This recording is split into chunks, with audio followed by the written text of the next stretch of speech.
হয়,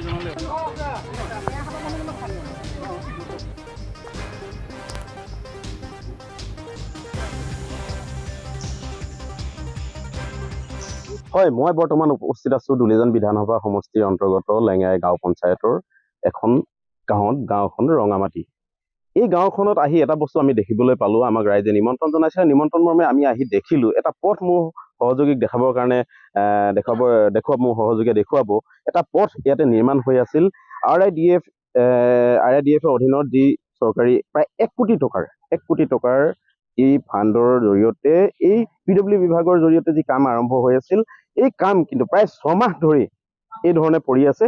প্ৰথমতে পথটো দেখুৱাই ল'ব বিচাৰিছো। এই পথটো আপোনালোকে দেখিলে কেমেৰাত ফকাছ কৰিলে আপোনালোকে দৃশ্যত দেখিলে গম পাব পথটো কি ধৰণে কাম হৈছে। আমি দেখিবলৈ পাইছো যে এই পথটো প্ৰায় ইটা চপৰাই খহিবলৈ আৰম্ভ কৰিছে।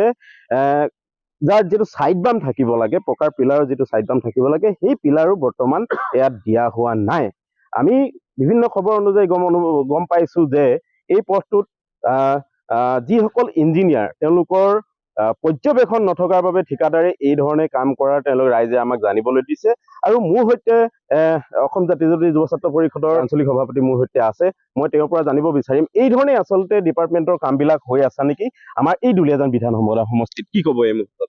হয়, নিশ্চয়কৈ আমি দেখিছো যে আমাৰ দুলিয়াজান সমষ্টিৰ প্ৰায়বিলাক অঞ্চলতে আমি দেখিছো যে ৰাস্তা পথৰ অৱস্থা অতিকৈ বেয়া। আৰু যিকেইটা ৰাস্তা আমাৰ বহুতো আবেদন নিবেদন কৰাৰ পিছত আমাৰ ৰাইজে পাইছে, সেইটোও কিন্তু একদম মানে সম্পূৰ্ণ সঠিকভাৱে কিন্তু তেওঁলোকে নিৰ্মাণ কৰি দিবলৈ সক্ষম হোৱা নাই। নিশ্চয়কৈ ইয়াত আমাৰ যি আছে আমাৰ লোক নিৰ্মাণ বিভাগ, তেওঁলোকৰ গাফিলতি আছে। যি আমাৰ ঠিকাদাৰ আছে তেওঁলোকৰ গাফিলতি আছে। যি আমাৰ অভিযন্তা আছে তেওঁলোকৰ গাফিলতি আছে। নিশ্চয়কৈ এইটো কমিশ্যনৰে অংক হ'ব।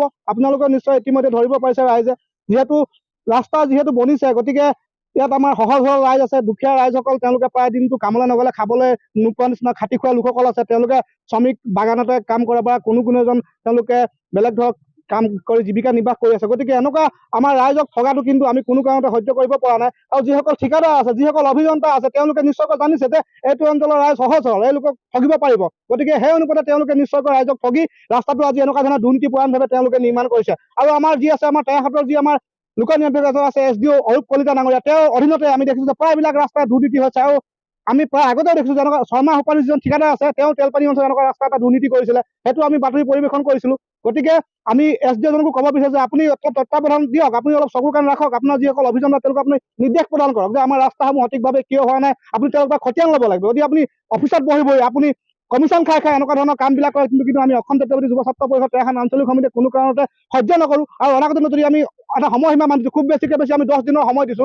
10 দিনৰ ভিতৰত যদি ৰাস্তাটো তেওঁলোকে পুনৰবাৰ নিৰ্মাণ নকৰে, নিশ্চয়কৈ আমি অসম জাতীয়তাবাদী যুৱ ছাত্ৰ পৰিষদ লগতে আমি আশা আছে, আমাৰ ৰঙামাটি অঞ্চলৰ ৰাইজ আছে, আমি ৰাইজক লগত লৈ কিন্তু আমি ঠিকাদাৰ অভিযন্তাসকলৰ বিৰুদ্ধে কিন্তু আমি তীব্ৰ গণতান্ত্ৰিক প্ৰতিবাদ কৰিবলৈ আমি বাধ্য থাকিম। সঁচাকৈ আমি এটা কথা ক'ব লাগিব যে ঠিকাদাৰসকলে তেওঁলোকৰ যি ধৰণে পৰ্যবেক্ষণ কৰি কাম কৰিব লাগে, সেই ধৰণে কাম নকৰাৰ বা কমিশ্যনৰ অংকত তেওঁলোকে কাম কৰিছে বুলি তেওঁলোকে আমাক জানিব দিছে, যাৰ কাৰণে এই পথটো সম্পূৰ্ণৰূপে হৈ উঠা নাই।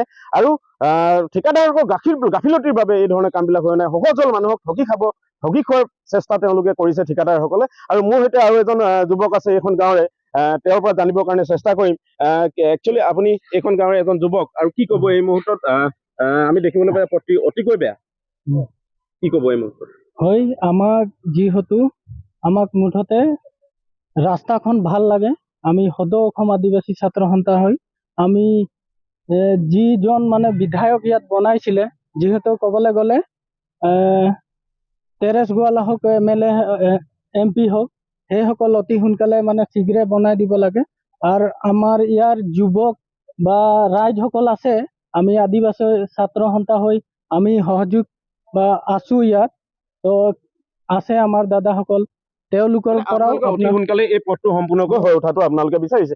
মোৰ সৈতে আৰু এজন যুৱক আছে, গাঁৱৰ এজন যুৱক আছে। এই গাঁৱৰ যুৱকজনে সঠিকভাৱে কেতিয়া এই ৰাস্তাটো আধাৰশিলা স্থাপন কৰিছিল আৰু কেতিয়া হৈছিল, আৰু প্ৰায় কিমান দিনৰ পৰা আজি এই অন্ত পৰি আছে, কাম হোৱা নাই বা এনেদৰে পৰি আছে? এইখন ৰাস্তা 10 তাৰিখ 12 মাহ 2025 চনত এই ৰাস্তাখন আধাৰশিলা স্থাপন কৰিছিলে। কিন্তু আধাৰশিলা আমাৰ সেইটো সময়ত আমাৰ MLA আছিলে বিধায়ক তেৰেছ গোৱালা, বৰ্তমান সি MP হৈ আছে এতিয়া। তেওঁ আধাৰশিলা কৰাৰ পিছতে এই কামটো আৰম্ভ হৈছিল, বৰ্তমান হৈ উঠা নাই।